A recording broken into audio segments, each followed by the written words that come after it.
ضروری ہے، اور یہ ادا ہونے ہی سے اس میں خوبی حسن پیدا ہوتا ہے۔ اگر مثال کے طور پر اوپر لکھا ہوا ہے دیوار، تو دیوار کو اگر الف نہ بولے تو لفظ کے معنی بدل جائیں گے، تو دیوار ہی بولا جائے گا تبھی وہ ادا کرے گا۔ یا نیچے دیوان ہے تو دیوان میں الف بولا جائے گا، تو کا لفظ جو ہے یہ اس میں کا پوری طرح ادا نہیں ہو پاتا۔ مطلع اول فلک جس کا ہو وہ دیواں ہے تو کہو کرنا پڑتا ہے اس کو وزن میں رکھنے کے لیے، تو یہ کمزوری ہے۔ خیر مضمون کی طرف آئیں تو دیکھیں شاعری جو ہے اس میں خاص طور پر غزل جب کہی جاتی ہے تو اس کا جو پہلا شعر ہے اس کو مطلع کہا جاتا ہے۔ تو انہوں نے یہ کہا کہ اگر شاعری کی کوئی کتاب ہو اور اس کا جو پہلا شعر ہے وہ عام طور پر ہمارے ہاں روایت یہ ہے کہ حمد سے ہمارے ہاں شاعروں نے آغاز کیا ہے اپنی کتابوں کا۔ تو لیکن یہ جو کتاب ہے حمالہ جو ہے یہ اچھا یہ ویسے اس کا تلفظ جو ہے نا ہمالہ ہے، کیونکہ میں نے جیسے عرض کیا تھا کہ ہم اور آلہ یہ دو لفظ مل کر یہ لفظ بنا، اور ہم سنسکرت میں اس کو کہتے ہیں، برف کو کہتے ہیں، اور آلہ جو ہے یہ پنجابی میں اب بھی استعمال ہوتا ہے کھانے کے معنوں میں، اور یعنی یہ جو چراغ رکھنے کے لیے باہر چھوٹا سا دیوار میں کھانا بنایا ہوتا تھا اس کو آلہ، یا گھر میں چیزیں رکھنے کے لیے جو چیز دیوار میں چھوٹی سی الماری ٹائپ چیز بنائی ہوتی تھی اس کو آلہ کہا جاتا ہے۔ وہی لفظ ہے یہ جو پنجابی میں ابھی تک زندہ موجود ہے، تو یہ سنسکرت کا لفظ ہے آلہ۔ تو ہمالہ یعنی برف کا گھر، تو ہمالہ مطلع اول جس کا ہو، مطلع اول فلک جس کا ہو وہ دیواں ہے تو شاعری کی کتاب۔ اب دیکھیں ایک تو حمالہ کو انہوں نے شاعری کی کتاب قرار دیا، یہ بڑی خوبصورت تشبیہ ہے، کیونکہ جو حسن ہے اس کی وادیوں کا، اونچائیوں کا، پہاڑوں کا، برف کا، درختوں کا، تو وہ شاعری کی طرح بہت دل فریب ہے۔ اور لیکن اس کی جو پہلا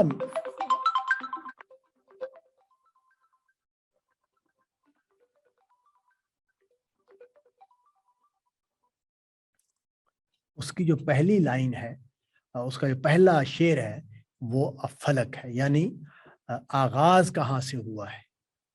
آغاز فلک سے ہوا ہے، تو یہ اس کی بلندی کا مضمون ہے جو ایک نئے طریقے سے بیان کیا ہے، لیکن اس میں جو فلک ہے وہ بذات خود ایک حسن رکھتا ہے، نیلا آسمان، اس کا نیلگوں ہونا، اور اس میں سفید بادلوں کا ہونا، اور اس میں برف پوش چوٹی کا ہونا، تو وہاں سے تیرے منظر کا آغاز ہوتا ہے۔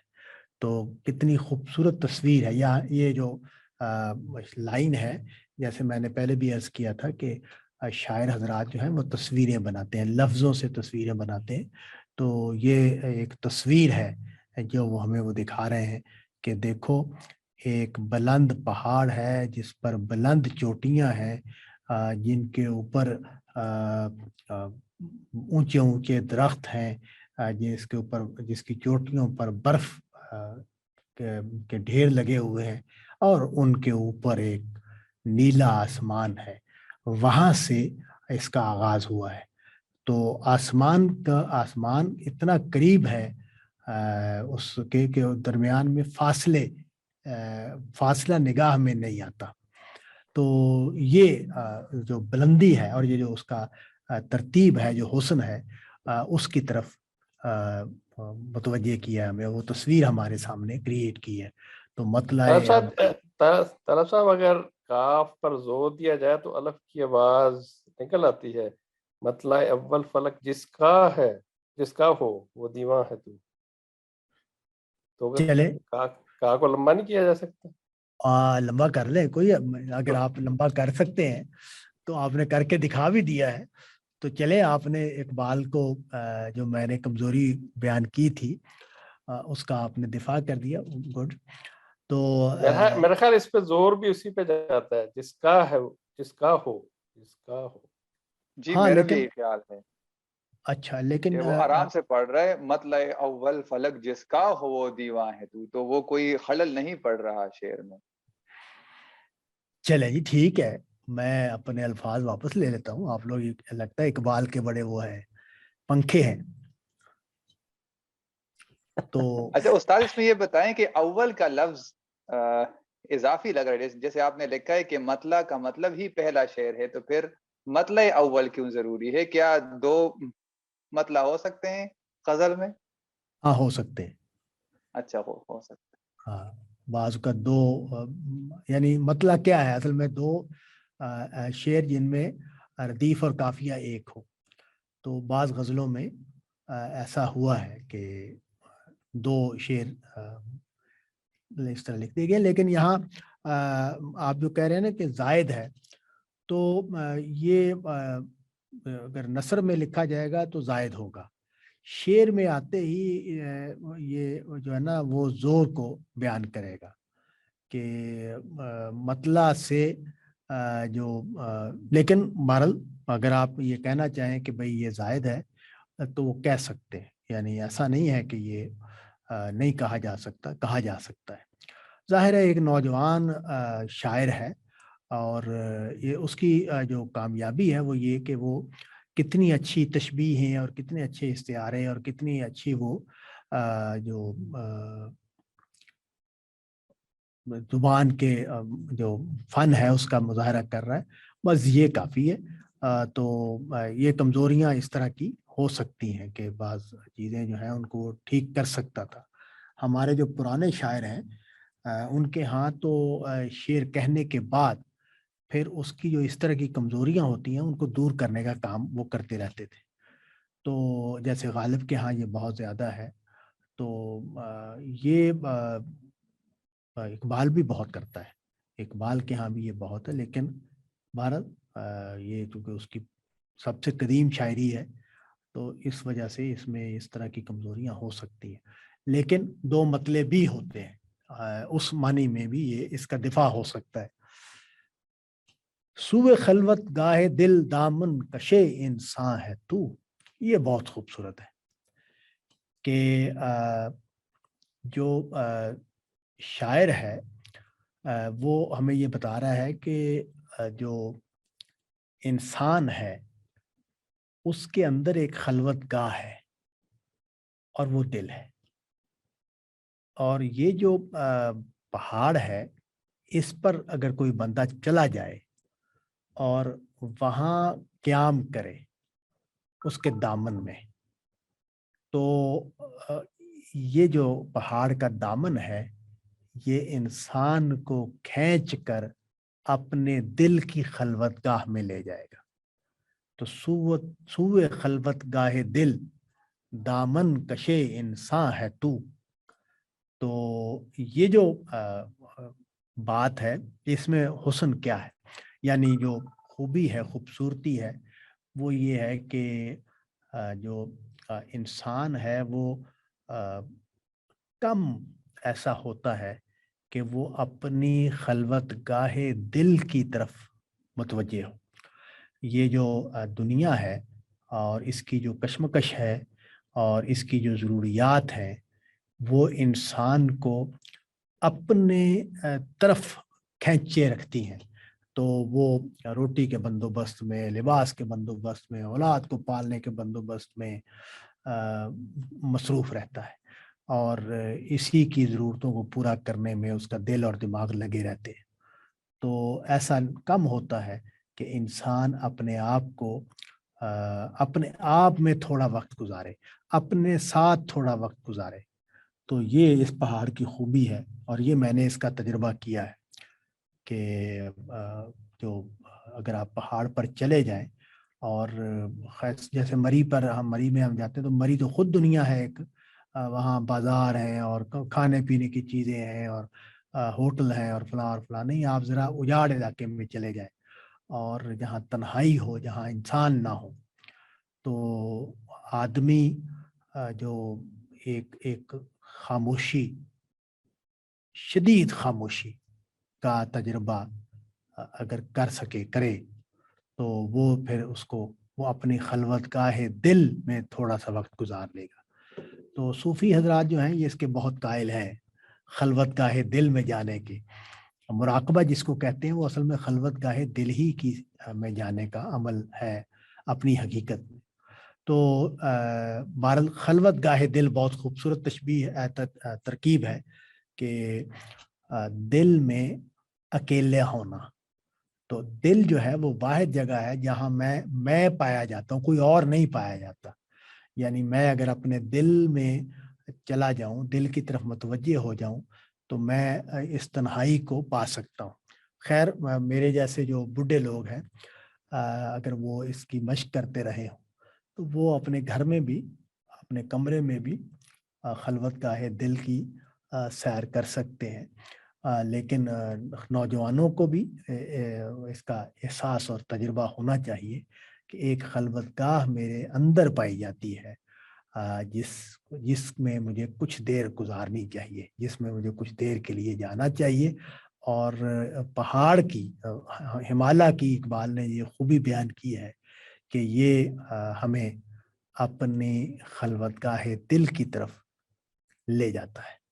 اور وہ لے کیوں جاتا ہے کہ وہاں ہم دنیا سے گئے ہوئے ہوتے ہیں۔ تو اس کا کچھ تجربہ جو ہے وہ حاجی حضرات بھی کرتے ہیں، کیونکہ حج میں ہم کیا کرتے ہیں کہ ہم یہاں سے چلے گئے ہیں اور وہاں کچھ وقت ہم خدا کے گھر میں اور خدا کے سفر میں گزارتے ہیں، تو وہاں بھی اس کا تجربہ ہوتا ہے۔ لیکن وہ ذرا اور طرح کا تجربہ ہے خلوت گاہ دل کا، تو یہ ذرا اور طرح کا ہے۔ لیکن خود میں سمجھتا ہوں کہ یہ ایک نوجوان لڑکا شاعر اگر خلوت گاہ دل کا لفظ استعمال کر رہا ہے تو یہ اس کے شعور کے بڑے پن کا بیان ہے کہ وہ انسان کے بارے میں ایک بڑی حقیقت سے آگاہ ہے کہ انسان کے اندر بھی ایک خلوت گاہ پائی جاتی ہے جس کو دل کہتے ہیں۔ برف نے باندھی ہے دستار فضیلت تیرے سر، خندہ زن ہے جو کلاه مہر عالم تاب پر۔ یہاں جو پھر وہی جو بلندی ہے، اس کی عظمت ہے پہاڑ کی، اس کا مضمون ہے، لیکن خوبصورتی اس میں تشبیہ میں ہے کہ جو برف تیری چوٹیوں پر ہے، وہ چونکہ دستار پگڑی جو ہے وہ عام طور پر سفید ہوتی ہے، اور دستار فضیلت وہ ہوتی ہے جو کسی کو بڑا مرتبہ دینے کے لیے باندھی جاتی ہے سر پر۔ بادشاہ حضرات جو ہیں وہ عام طور پر یہ دستار جو ہے عطا کرتے تھے، کسی کو وزیر بناتے تھے یا کسی کو اپنا نائب مقرر کرتے تھے، تو ایک دستار فضیلت اس کے سر پر باندھی جاتی تھی۔ تو اس سے مضمون پیدا کیا ہے کہ یہ جو برف ہے اس نے تیرے سر پر وہ دستار فضیلت باندھی ہے، تیری عظمت کا وہ اظہار اس میں ہوا ہے کہ جو خندہ زن ہے، یعنی جو مسکرا رہی ہے۔ خندہ زن ہونا تنزیہ مسکراہٹ، کسی کو دیکھ کے، ایک تو ہے نا خوشی سے مسکرانا، اس کے لیے یہ خندہ زن ہے نہیں آتا۔ خندہ زن ہے جو کلاه مہر عالم تاب پر۔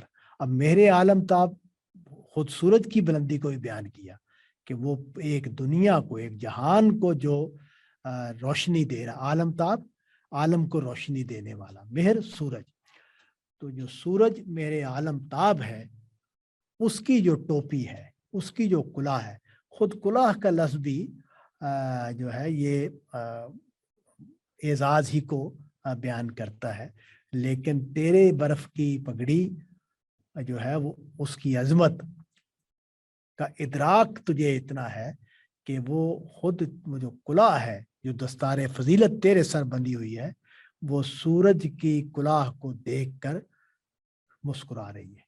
یعنی وہ سمجھ رہی ہے، وہ گویا کہہ رہی ہے کہ کوئی حیثیت نہیں ہے تیری اس کلاه کے مقابلے میں، میری دستار فضیلت کے مقابلے میں تیری کلاه کی کوئی اہمیت نہیں ہے۔ تو یعنی اس کی جو